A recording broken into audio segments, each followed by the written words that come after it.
Բարև ձեզ, ես այսօր խոսելու եմ 3 արկանի մասին։ Եկող տարվա 2026 թվականի, որ ստանում ենք 10, ուրեմն 1 թվանշանի,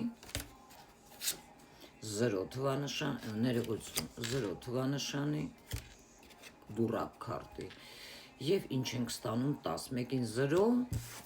մեկին գումարում ենք 0, ստանում 10, ընդհանուր արկանի մասին եմ խոսելու բավականին խորը, որպեսզի հասկանաք։ Ինչ է ներկայացնում իրենից 1 թվանշանը, ընդհանրապես սա ինչի մասին է խոսում։ Սա մեծ կապ ունի աթարվանային արկանունի հետ, սա մի մարդ է, որի մտքերը մարմնավորված են, որը կարող է ոչ միայն կանխատեսել, այլև տեսնել։ Ահա, աթարվանը դա կրակի պահապանն է, բայց ոչ, հա, ուրեմն բարի նայած մարդ ինչպես է դա ընդունում, բայց եթե բարի մտքեր չունեցող մարդը տիրապետում է նման զորության, ապա նա իր մտքերը կարող է մարմնավորել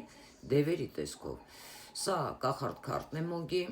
ժամանակները կարող են փոխվել եւ հակաքրիստոսը այլ ընտրանք չունենա, քարե, հա, քան իրեն պահերը, բայց ստեղ շքեղ հրաշքների ներկայացունից։ Բայց սա միայն կարող է հանգեցնել նրան, որ իր սեփական ստեղծագործությունները այստեղ կարող են կլանել իրեն։ Սա կլինի նրա հսկայական ձախողումը։ 2026 թվականին պետք է հասկանաք, որ ժամանակները փոխվում են, հա,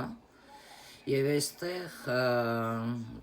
դա պետք է ընդունեք, որ ձեր սեփական ստեղծագործությունները կարող են կլանել իրենց։ Սա կլինի ձեր հսկայական ձախողումը։ Մարդը փորձությունը մարդու մոտ այն է, այնքան շատ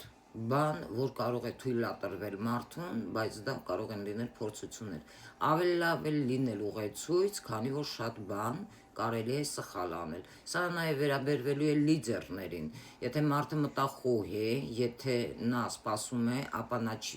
կարող է բաց չթողնել եւ կարող է իր կյանքում շատ սխալներ անել։ Եթե մարդը մտախոհ է, եթե նա սպասում է, ապա նա բաց չի թողնի իր փառքի պահը եւ կօգտվի ինքնաճանաչման հնարավորությունից,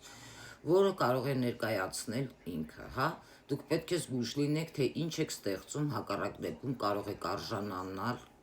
գոյեմի ստեղծողի ճակատագրին, ձեզ